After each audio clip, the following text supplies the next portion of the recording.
Hi everyone, Anthony Morganti here. A while ago I did a video demonstrating some of the new features found in the current version of Photoshop.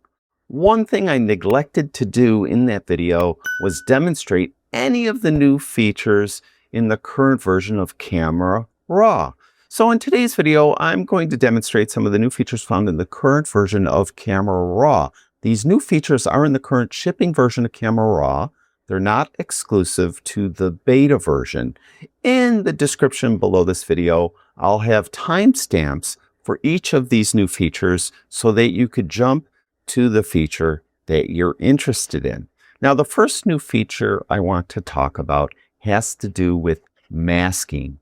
For example, on this image, let's say I want to create a mask for the sky. So I would go to masking and I would click on the sky button, and you can see in short order, I have a nice red overlay over the sky.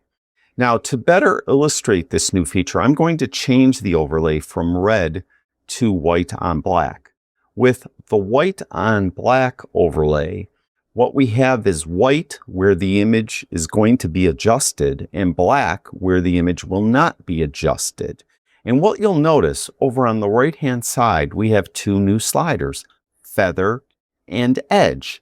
With the feather slider, I could soften that transition from where the mask is and where the mask isn't.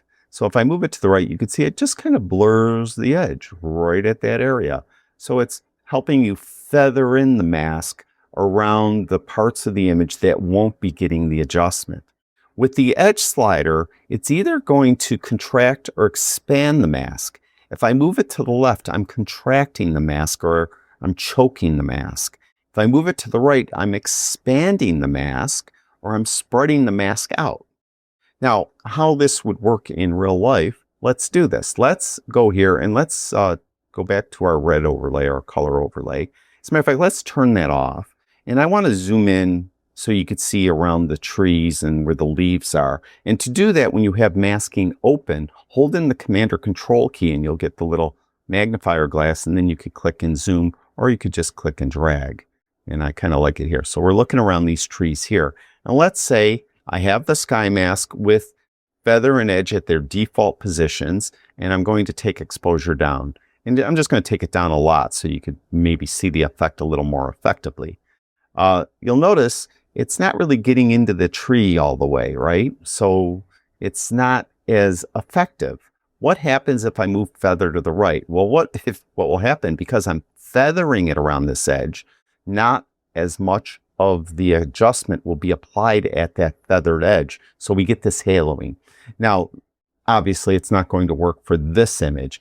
Where you might want to do this is if you want to give something kind of an ethereal glow, then you'll be able to do it. Now, in this image, it doesn't work at all, so we'll take that right off.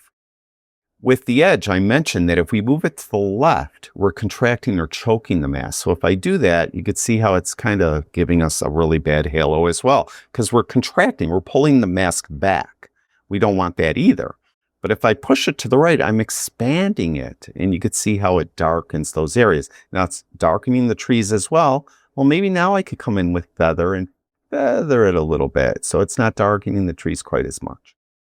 And you could see now if I want to zoom back out, what I could do is hold in the Command or Control key in again and click, and I'll get a minus.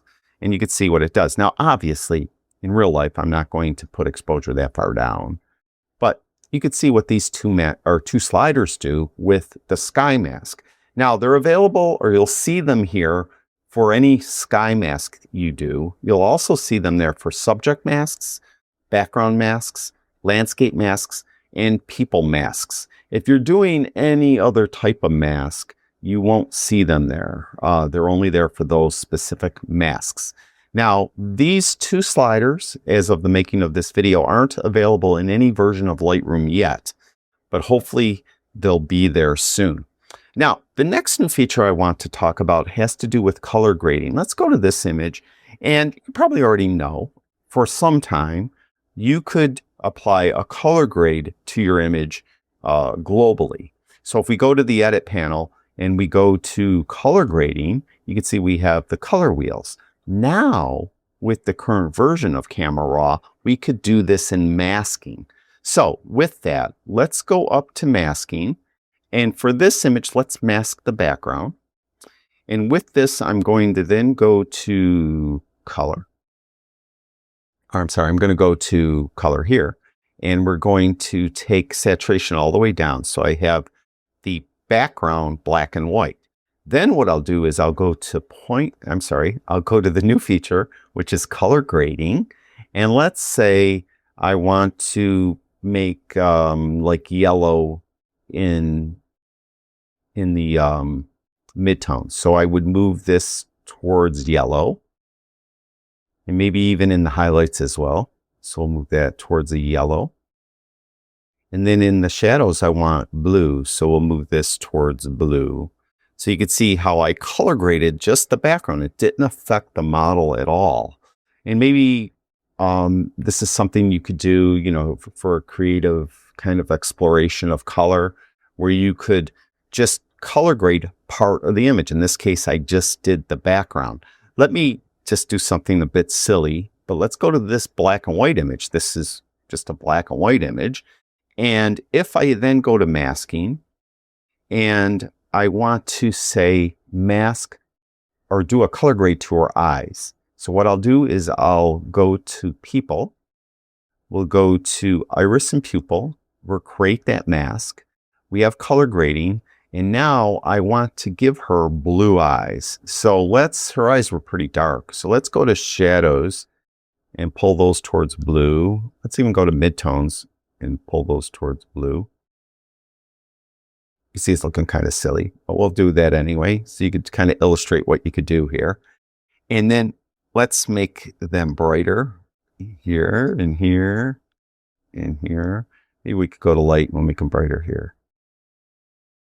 So as you could see, now I'll close down masking.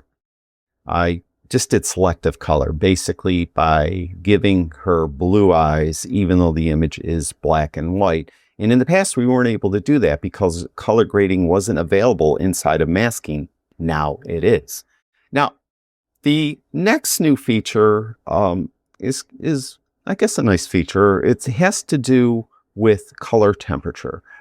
If we go to the color slider, in the past, the temperature slider went from 2000 Kelvin to 50,000 Kelvin. Now it goes all the way down to 1,500 Kelvin. In the past, it never did that. So it was at 2000. In this case, even 2000 is too blue for this image, but you could pull it down. Now, if you're working on a non-raw file, you probably know that non-raw files aren't in Kelvin temperature. Instead, the temperature slider went from -100 to +100. Now, with a non-raw file, the temperature slider goes down to -150, and then it's still only +100. So you have a little more range in the cool side of the temperature slider as it concerns the color temperature of an image. So that is new in the current version of Camera Raw. In the description below this video, I'll have a link to that other video I did where I talked about some of the new features found in the current version of Photoshop if you haven't seen that. And again, I'll have each of these features timestamped, so if you want to come back and jump to anything, you'll be able to do that very easily. Thank you, everyone who watches my videos. I really do appreciate it. Talk to you guys soon.